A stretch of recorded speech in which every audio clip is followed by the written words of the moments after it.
El polvo del desierto se adhería a la garganta de Isabela Morales, como una mentira que no podía tragar, mientras sus manos temblorosas apretaban los papeles médicos que podrían destruir su única oportunidad de encontrar un hogar. Una mujer, estéril, que había viajado 1000 kilómetros para convertirse en la novia por correo de un extraño, llevando consigo el secreto que la había hecho invisible a los ojos de todos los hombres decentes de la Ciudad de México. El silbato del tren atravesó el aire ardiente de la tarde, anunciando su llegada a San Miguel de las Flores, un pueblo que parecía haber brotado del polvo como un espejismo. Isabela se asomó por la ventanilla manchada, observando las casas de adobe que se extendían bajo el sol implacable, sus paredes del color de la tierra seca. Más allá del pueblo, las montañas se alzaban como gigantes dormidos, creando un horizonte que prometía tanto belleza como aislamiento. En el andén de madera, bajo la sombra escasa de un techo de tejas rojas, esperaba un hombre alto. Incluso a distancia, Isabela reconoció la postura orgullosa que había descrito en sus cartas. Hombros anchos, bajo una camisa blanca impecable, sombrero de charro inclinado con precisión, y esas botas de cuero que hablaban de un hombre acostumbrado a caminar por su propia tierra. Don Rafael Vázquez, viudo, padre de 3, dueño de la hacienda Santa Rosa. El tren se detuvo con un chirrido metálico que hizo eco en el valle silencioso. Isabela tocó instintivamente el medallón de plata que colgaba de su cuello, el único recuerdo de su madre que había sobrevivido a años de pobreza. Dentro del pequeño óvalo, los papeles del doctor Hernández permanecían doblados como una confesión que aún no había encontrado el valor de hacer. Señorita Morales. La voz profunda de Rafael cortó el aire cuando ella descendió del tren, su baúl modesto en mano. Sus ojos eran exactamente como había imaginado, intensos, color café como la tierra después de la lluvia, pero con una dureza que sus cartas no habían revelado. Don Rafael. Isabela inclinó ligeramente la cabeza, luchando por mantener la compostura mientras el corazón le golpeaba las costillas como un pájaro enjaulado. Los ojos de él se movieron sobre ella con una evaluación silenciosa que la hizo sentir como ganado en subasta. Era lo suficientemente bonita, lo suficientemente fuerte para la vida en el rancho, lo suficientemente fértil para darle más hijos. La última pregunta se clavó en su pecho como una espina. Si Rafael supiera la verdad ahora mismo, ¿la dejaría subir al siguiente tren de regreso a la capital? ¿O le daría la oportunidad de demostrar que una mujer podía ser valiosa por razones que no tenían nada que ver con su vientre? 3 figuras pequeñas aparecieron desde detrás de un carruaje cercano, curiosidad brillando en sus rostros jóvenes, mientras observaban a la extraña que había venido a cambiar sus vidas. El silencio en el estudio de Rafael era tan denso que Isabela podía escuchar el latido de su propio corazón mientras él leía el certificado médico, con creciente rigidez en los hombros. Las paredes de adobe parecían cerrarse sobre ella, decoradas con retratos de ancestros Vázquez que la miraban con ojos acusadores desde sus marcos dorados. Estéril. La palabra salió de los labios de Rafael como una sentencia de muerte, fría y definitiva. Sus ojos café se habían endurecido hasta convertirse en piedras bruñidas, completamente incapaz de concebir. Isabela mantuvo la barbilla en alto, aunque sentía como si le hubieran arrancado algo vital del pecho. Sí. ¿Y pensaste que esto era algo que podías omitir en nuestras cartas? Rafael dobló el papel con movimientos precisos, controlados. Cada pliegue una puñalada silenciosa. 4 meses de correspondencia y ni una sola mención. Mencioné que era una mujer honesta y trabajadora, respondió Isabela, las palabras saliendo más defensivas de lo que pretendía. que sabía leer y escribir, que podía cocinar y coser, que cuidaría bien de sus hijos. Mis hijos necesitan una madre que pueda darles hermanos. Rafael se levantó bruscamente de su escritorio de caoba, moviéndose hacia la ventana que daba al patio, donde las voces infantiles flotaban en el aire vespertino.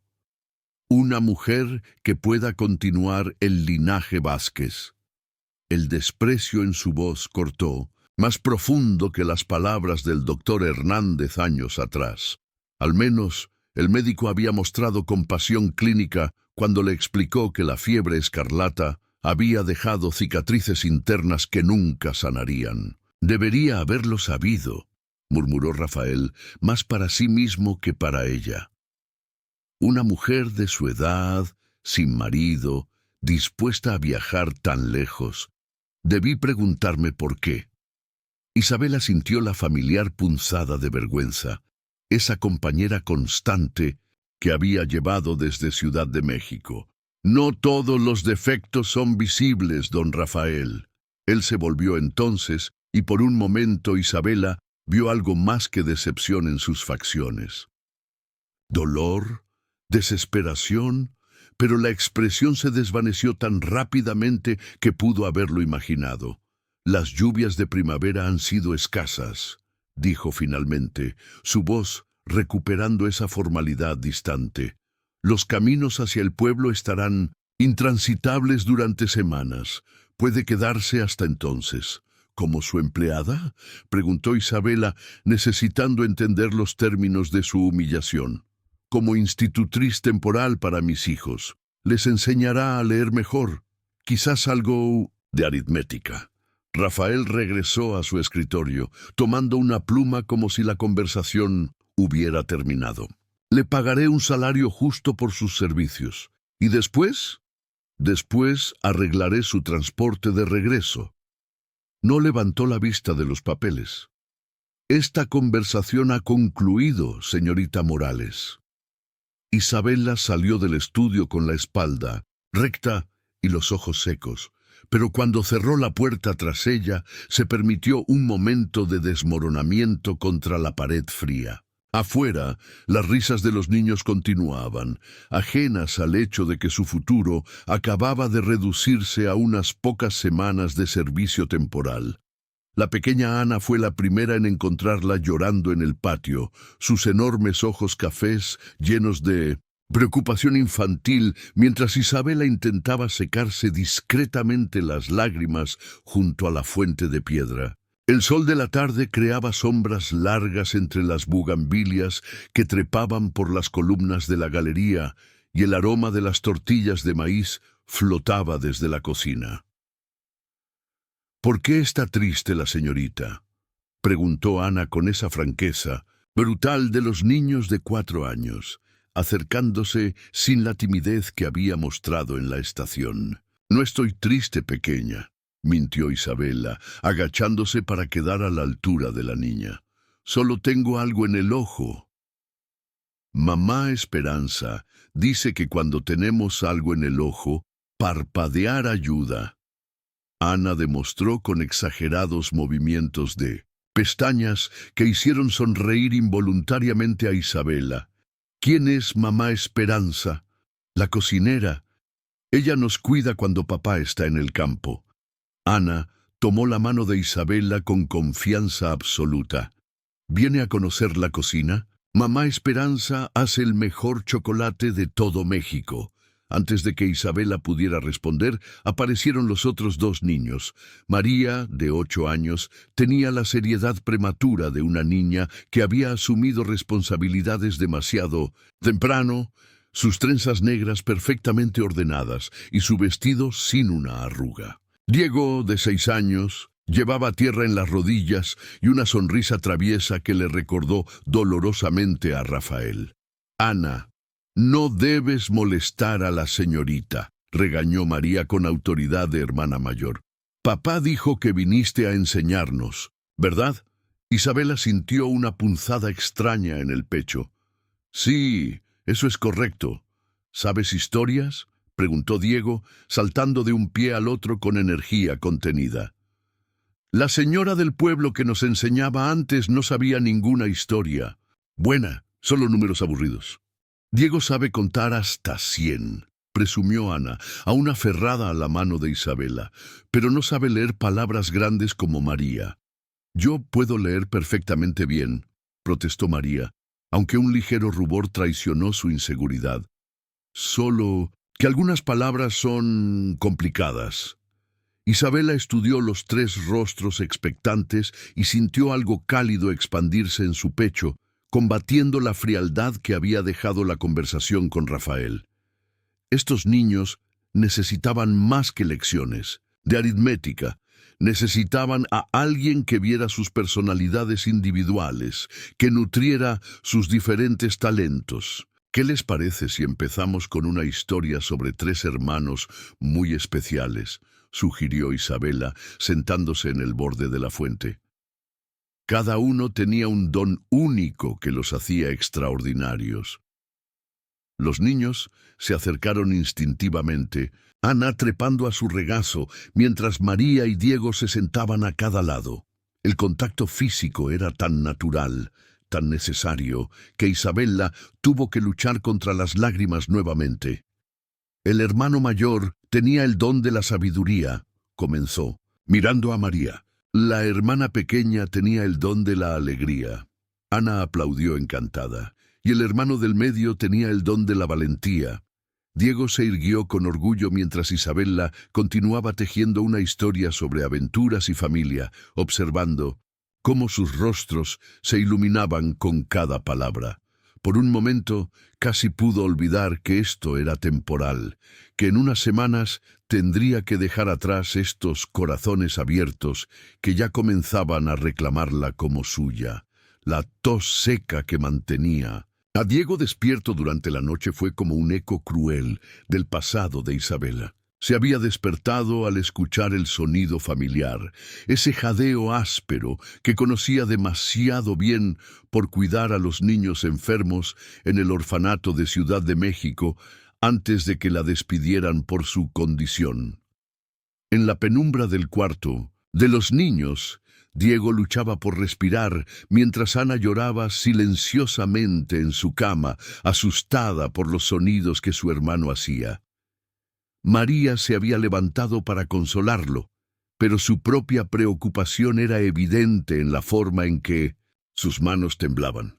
«Permíteme ayudar», susurró Isabela desde la puerta, donde había estado observando sin atreverse a interferir sin permiso. «No podemos despertar a papá», explicó María con voz tensa. «Está en el pueblo por el problema con los títulos de propiedad. No regresa hasta mañana». Isabela se acercó a la cama de Diego, quien la miró con ojos vidriosos por la fiebre. Su respiración era laboriosa, cada inhalación un esfuerzo visible. Sin pensarlo 2 veces, puso su mano en la frente, ardiente del niño. «¿Tienen miel en la cocina?», preguntó a María. «Sí, mamá Esperanza siempre tiene». «¿Y limones, hierbas secas?», María asintió, esperanzada por primera vez en horas. «Ana, amor, puedes ser mi ayudante valiente». Isabela se dirigió a la niña pequeña, quien dejó de llorar al sentirse importante. «Necesito que me ayudes a cuidar a tu hermano». Durante la siguiente hora, Isabela trabajó con la precisión que había aprendido de las monjas en el orfanato. Preparó un jarabe de miel con limón y una pequeña cantidad de aguardiente que encontró en la despensa. Mezcló una cataplasma de hierbas para el pecho de Diego y enseñó a María cómo hacer vapor con agua caliente e hierbas aromáticas. «¿Cómo? ¿Sabes hacer esto?», preguntó María mientras observaba a Isabela aplicar la cataplasma tibia en el pecho de su hermano. «Mi madre era curandera», respondió Isabela suavemente, una verdad a medias que se sentía más segura que la historia completa. «Me enseñó que las plantas pueden ser medicinas si sabes cómo usarlas». «¿Tu mamá está en el cielo como la nuestra?», preguntó Ana, acurrucándose contra el lado de Isabela. «Sí, pequeña, está en el cielo». Gradualmente la respiración de Diego se calmó. El jarabe había aflojado la congestión en su pecho y la cataplasma estaba haciendo su trabajo. Hacia el amanecer, dormía profundamente. Su respiración clara, irregular. Isabela se quedó despierta, velando el sueño de los 3 niños.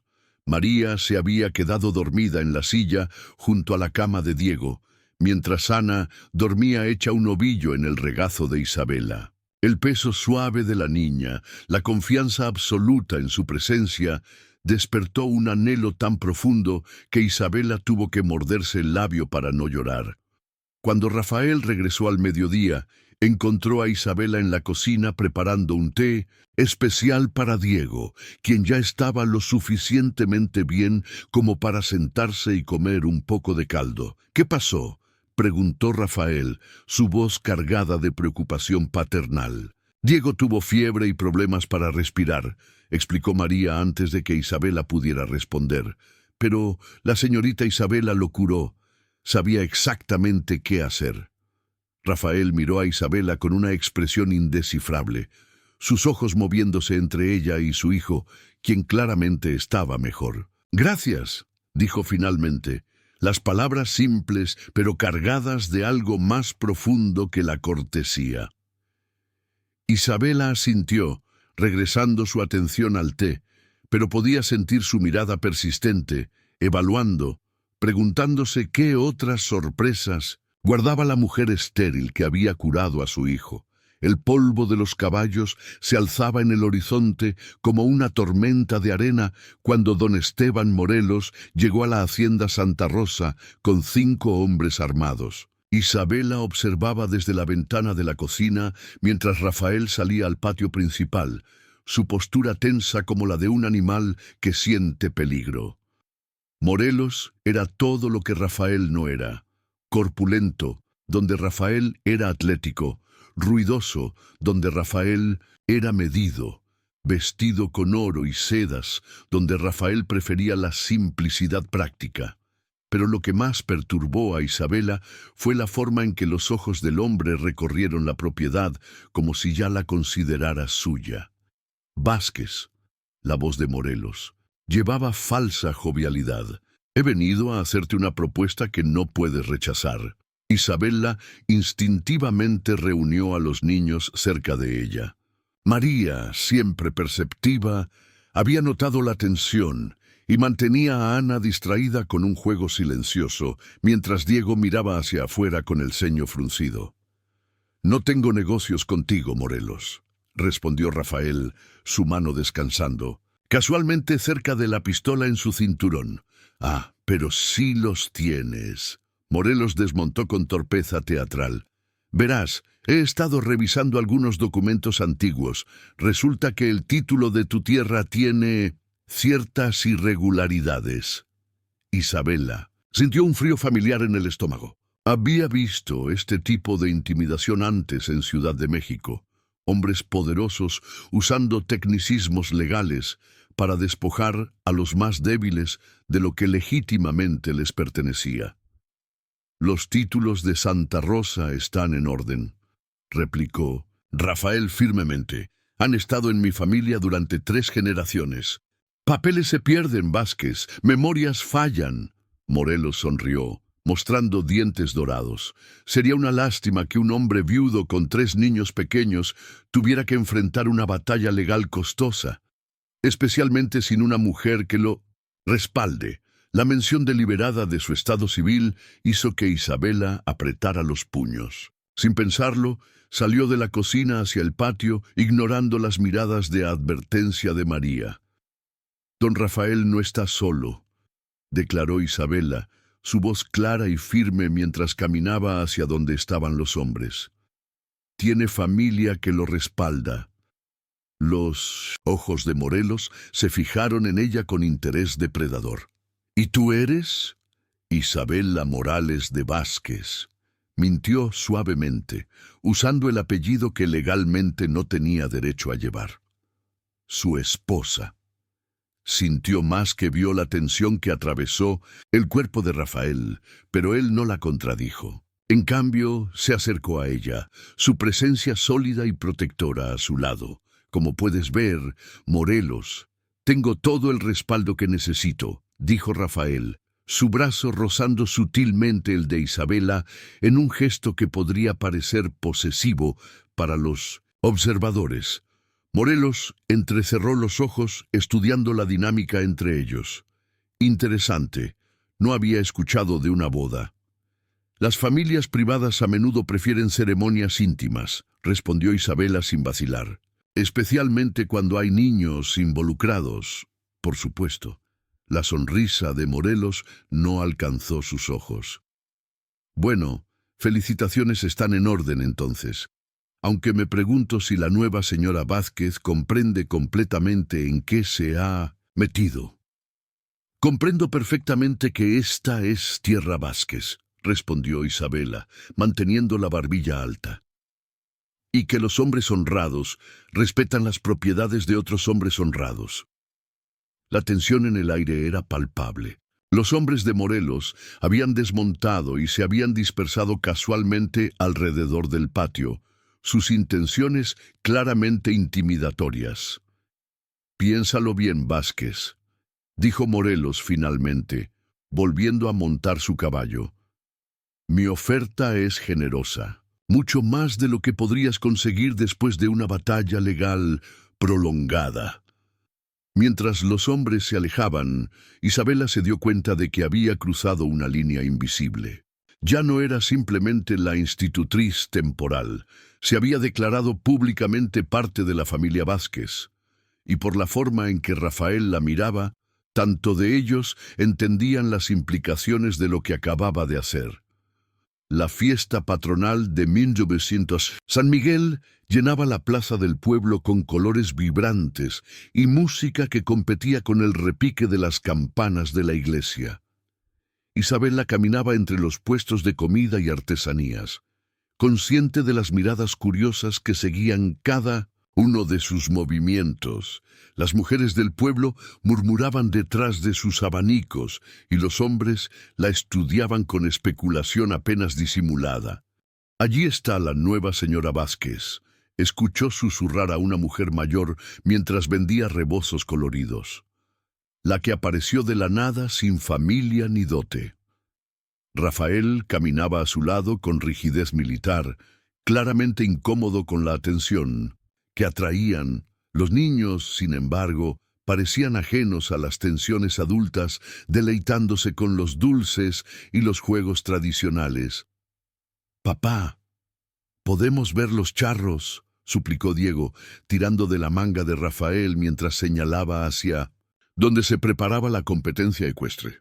«Por supuesto, mijo», respondió Rafael, pero Isabela notó cómo sus ojos escaneaban constantemente la multitud, como si esperara problemas.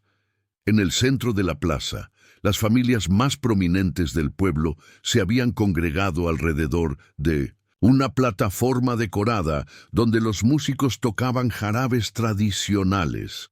Doña Carmen Mendoza, la esposa del alcalde, dirigía este grupo selecto como una reina en su corte, su vestido de seda negra y sus joyas proclamando su estatus. «Don Rafael», la voz de doña Carmen cortó el aire musical cuando los vio acercarse. «Qué alegría verlo en la fiesta, y esta debe ser su compañera». La pausa deliberada antes de compañera fue como una bofetada verbal. Isabela sintió que Rafael se tensaba a su lado, pero mantuvo una sonrisa serena.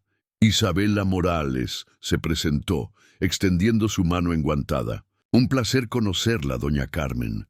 «Morales». Doña Carmen estudió a Isabela como un halcón examina a su presa. «¿De los Morales de Guadalajara? ¿O quizás de Ciudad de México?» «De la capital», confirmó Isabela, evitando dar detalles específicos. «Qué interesante».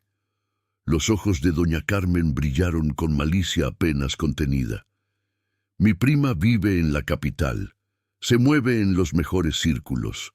Me sorprende que no haya mencionado a ninguna familia Morales prominente últimamente».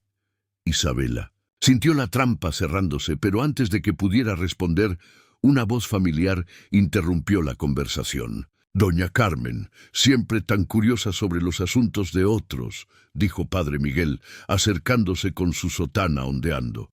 Quizás sería más apropiado preguntarle a la señora sobre su bienestar en lugar de interrogarla sobre su genealogía. El sacerdote, un hombre de mediana edad con ojos bondadosos, había oficializado el funeral de Elena Vázquez y había sido una presencia constante en la vida de los niños desde entonces. «Por supuesto, padre», respondió doña Carmen con frialdad. «Solo estaba siendo sociable». «La sociabilidad es una virtud», acordó el padre Miguel, «al igual que la caridad cristiana y la acogida a los recién llegados». La tensión fue interrumpida por Ana, quien corrió hacia Isabela con los brazos extendidos, su vestido de fiesta manchado de dulce de tamarindo. «Mamá Isabela, Diego ganó el concurso de comer sandía». El silencio que siguió fue ensordecedor. Isabela sintió como si el mundo entero se hubiera detenido para observar este momento. Ana había usado la palabra mamá con total naturalidad, delante de todo el pueblo. «Bueno», murmuró doña Carmen con satisfacción venenosa, «¡qué revelador!». Rafael se aclaró la garganta, su mano encontrando la espalda baja de Isabela en un gesto protector. «Los niños se adaptan rápidamente a los cambios positivos en sus vidas». «Sin duda», concordó padre Miguel con una sonrisa genuina. «Los niños tienen una sabiduría especial para reconocer el amor verdadero». Mientras caminaban hacia donde Diego celebraba su victoria, rodeado de otros niños admirados, Isabela podía sentir el peso de las miradas siguiéndolos. Sabía que esta tarde había cambiado algo fundamental en su situación. Ya no podía fingir que era solo una institutriz temporal. A los ojos del pueblo, para bien o para mal, ahora era la madre de los niños Vázquez. «Lo siento», murmuró Rafael en su oído mientras aplaudían la victoria de Diego. «No esperaba que fuera tan intenso». Isabela observó los rostros radiantes de los tres niños, su felicidad inocente contrastando con la complejidad adulta que los rodeaba. «Yo tampoco», admitió en voz baja, «pero quizás algunas tradiciones necesitan romperse». La habitación había permanecido intacta desde la muerte de Elena, como un santuario congelado en el tiempo. Isabela se detuvo en el umbral, respirando el aroma residual de lavanda que aún impregnaba las cortinas de encaje. El vestido de novia de Elena colgaba del armario como un fantasma de seda, y sobre la cómoda docenas de retratos capturaban momentos de una felicidad que Isabela nunca conocería. «No debería estar aquí», murmuró Rafael desde detrás de ella, su voz cargada de culpa. Isabela se había perdido mientras buscaba sábanas limpias para los niños, pero ahora entendía por qué esta puerta siempre permanecía cerrada. En 1900, cada superficie había evidencia de una mujer amada. Cartas atadas con cintas azules, un cepillo de plata con cabellos oscuros aún enredados entre las cerdas, un rosario de perlas que parecía esperar el regreso de dedos familiares. «Era hermosa», observó Isabela suavemente, estudiando el retrato más grande donde Elena sonreía con María Bebé en brazos. «Sí». Rafael entró en la habitación con pasos renuentes, como si pisara terreno sagrado. «Tenía 18 años, cuando nos casamos. Yo era apenas mayor, pero ella tenía una luz que iluminaba todo a su alrededor». Isabela tocó suavemente el marco dorado. «Los niños tienen sus ojos y su risa, especialmente Ana». Rafael se acercó a la ventana, que daba al jardín, donde Elena había cultivado rosas blancas. «Cuando murió, pensé que esa luz se había extinguido para siempre en esta casa». «¿Cómo murió?», preguntó Isabela, aunque temía la respuesta. «Fiebre puerperal después del nacimiento de Ana. 3 días de agonía mientras yo rogaba a Dios que la salvara». Su voz se quebró ligeramente. «Prometí que nunca volvería a amar a otra mujer. que mantendría su memoria pura.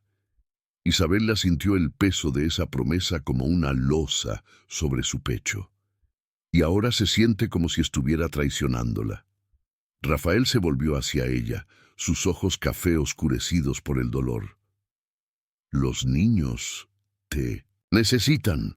Puedo verlo cada día, pero cada vez que los veo sonreír contigo, siento como si estuviera borrando su recuerdo de su verdadera madre. No es posible borrar el amor de una madre, respondió Isabela firmemente. Yo no estoy aquí para reemplazarla, Rafael. Estoy aquí para amar a los niños que ella dejó atrás. ¿Y yo? La pregunta salió como un susurro desesperado. ¿Dónde? ¿Me deja eso a mí? Isabela se acercó lentamente, como se aproximaría a un animal herido. Eso depende de lo que usted quiera, don Rafael. En el jardín exterior, una ráfaga de viento hizo caer pétalos de las rosas blancas de Elena, como lágrimas perfumadas sobre la tierra seca. Rafael observó la lluvia de pétalos con expresión atormentada. Elena quería que fuera feliz, admitió finalmente. Sus últimas palabras fueron que encontrara a alguien que amara a nuestros hijos como ella los había amado. Entonces tal vez, sugirió Isabela con voz temblorosa, honrar su memoria significa seguir viviendo, no detenerse en el pasado. Rafael la miró entonces con una intensidad que la hizo sentir como si pudiera ver directamente a su alma. Por un momento, el fantasma de Elena pareció retroceder, dejando espacio para algo nuevo, algo que palpitaba frágil y esperanzado entre ellos.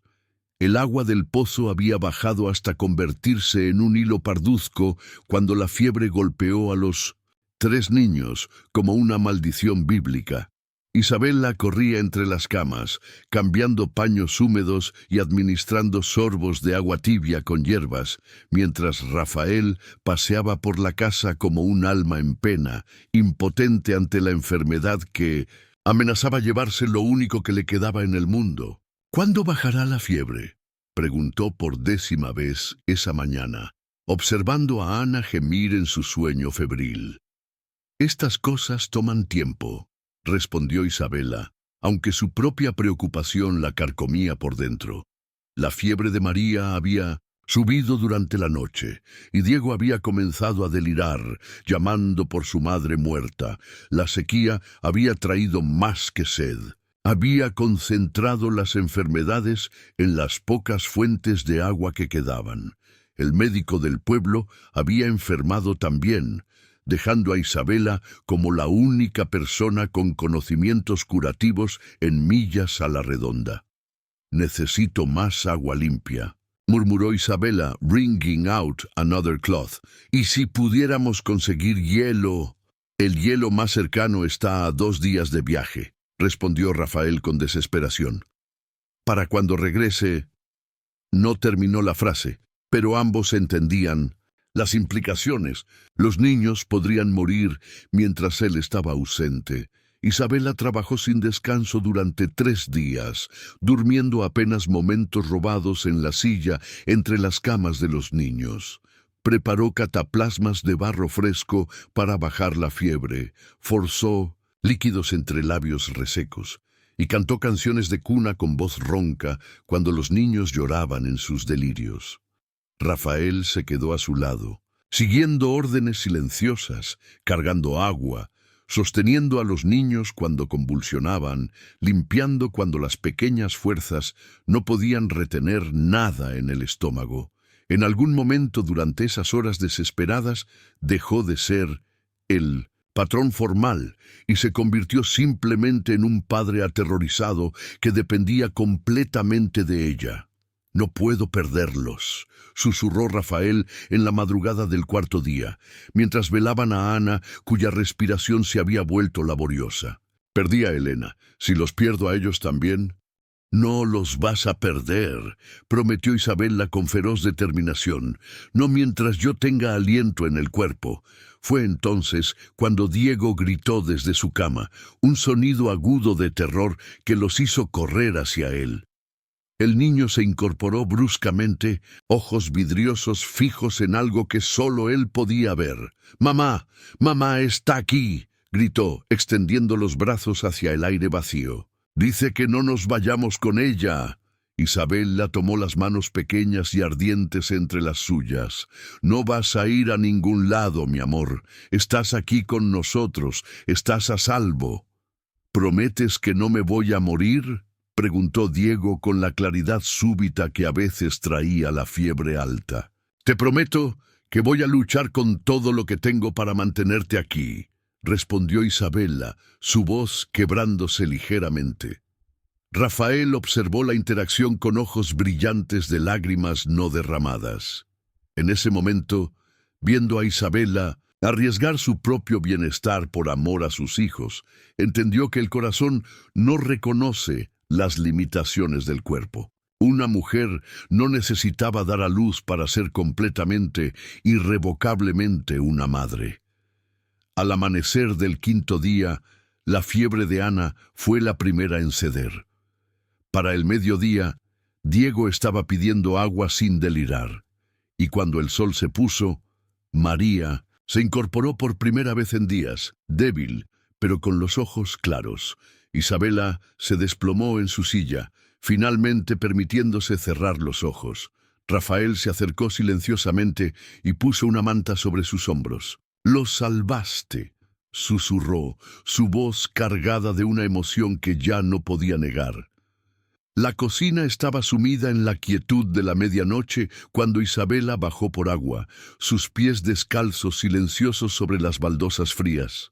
Los niños finalmente dormían tranquilos por primera vez en días, y ella había aprovechado para cambiar su vestido manchado de enfermedad por uno limpio. Encontró a Rafael sentado a la mesa, con una taza de café humeante entre las manos y los ojos perdidos en la llama de una vela solitaria. «No podía dormir tampoco», observó Isabela suavemente, sirviendo agua de la jarra de barro. «Sigo escuchando. Sus voces llamándome», admitió Rafael sin levantar la vista. «En mis pesadillas no llegaba a tiempo para salvarlos». Isabela se sentó frente a él, notando las líneas profundas que el agotamiento había grabado alrededor de sus ojos. «Pero sí llegaste a tiempo. Estuviste aquí cada momento». «No», Rafael negó con la cabeza. «Tú los salvaste. Yo solo observé, sintiéndome inútil mientras la mujer que había rechazado por estéril demostraba ser más madre que cualquier otra persona que haya conocido».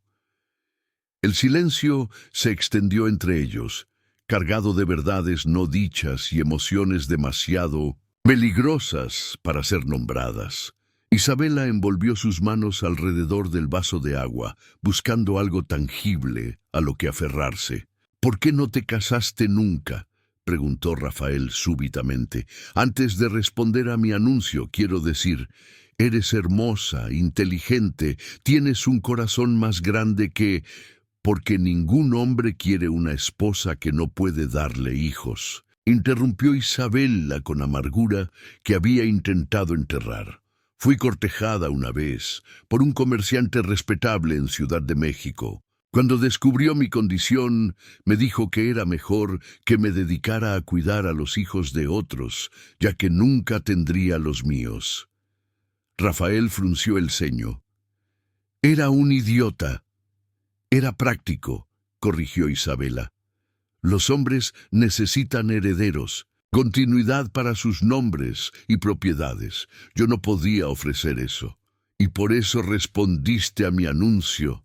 Isabela respiró profundamente, preparándose para la honestidad completa. «Porque pensé que tal vez, solo tal vez, un viudo con hijos existentes podría valorar otras cosas en una esposa. Cuidado, compañía, ayuda con los niños que ya tenía». «Tenía razón», admitió Rafael en voz baja, «solo que era demasiado ciego para verlo al principio». «¿Y ahora?». La pregunta salió como un susurro, cargada de esperanza que Isabela temía reconocer. Rafael se levantó lentamente, caminando hacia donde ella estaba sentada. Con gentileza infinita, Tomó su rostro entre sus manos callosas. «Ahora veo que Dios no me envió la esposa que pensé que quería», dijo, sus pulgares acariciando las mejillas de Isabela. «Me envió la familia que necesitaba». «Rafael», comenzó Isabela, pero él la detuvo con un beso suave, tentativo, lleno de promesas y posibilidades. Cuando se separaron, los ojos de ambos brillaban con lágrimas sin derramar. «Te amo», confesó Rafael, las palabras saliendo como si hubieran estado prisioneras durante meses. «Amo tu fortaleza, tu gentileza con mis hijos, la forma en que trajiste vida de vuelta a esta casa». «Yo también te amo», susurró Isabela.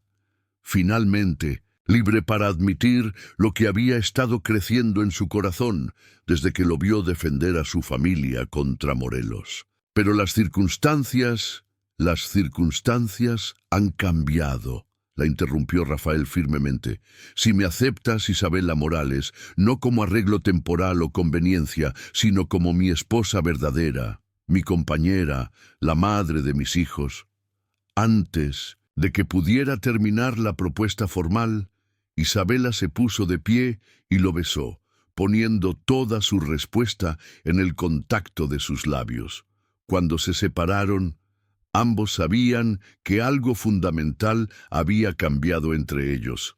Afuera, el gallo cantó, anunciando el amanecer, pero adentro, en la cocina silenciosa donde habían desnudado sus corazones, Rafael e Isabela habían encontrado algo más precioso que el alba. Habían encontrado el amor verdadero. Los documentos legales llegaron con el amanecer. Morelos había presentado una demanda formal reclamando que los títulos originales de Santa Rosa fueron obtenidos fraudulentamente. Rafael se sintió derrotado ante los recursos legales y conexiones políticas de Morelos, pero Isabela insistió en luchar, declarando que tenían una familia que vale la pena defender. Morelos llegó con abogados y representantes gubernamentales, ofreciendo una última oportunidad de vender antes del juicio. Cuando insultó implícitamente a Isabela, María defendió valientemente su hogar, seguida por Isabela, quien declaró ser más parte de esta familia que Morelos sería jamás de la comunidad.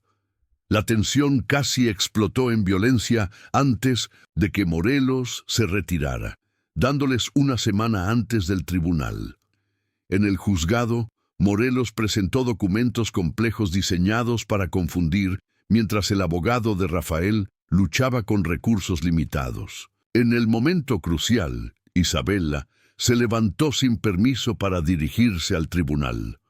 Con elocuencia apasionada, Isabela habló sobre el amor de una familia por su tierra, contrastando la codicia de Morelos con 3 generaciones de trabajo honesto de los Vázquez. Explicó cómo la tierra le había enseñado que la familia no se define por la sangre únicamente, sino por el compromiso, el sacrificio, el amor compartido. Su discurso conmovió al juez, quien falló a favor de los Vázquez, declarando insuficiente la evidencia de Morelos para revocar títulos establecidos durante 3 generaciones.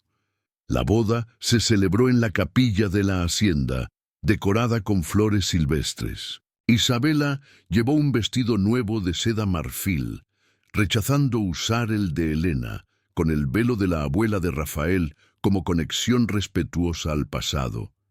En sus votos, Rafael agradeció a Isabela por enseñarle que el amor no viene del vientre, sino del corazón, y que la familia se construye no solo con sangre, sino con elección, compromiso y sacrificio compartido. Isabela prometió amar a los niños exactamente como eran, no reemplazar a su madre perdida, sino ser la madre que necesitaban. La celebración incluyó a todo el pueblo, incluso antiguos escépticos que ahora reconocían que Isabela era exactamente lo que la familia necesitaba. Esa noche, mientras bailaban bajo las estrellas, Isabela finalmente comprendió el verdadero significado del hogar. El certificado médico que una vez definió sus limitaciones yacía olvidado, destinado a ser quemado para el fuego del desayuno, convirtiendo las cenizas de su vergüenza pasada en calor para nutrir a su nueva familia. La historia concluye con el descubrimiento de que lo que creía roto era perfectamente adecuado para el amor que la esperaba.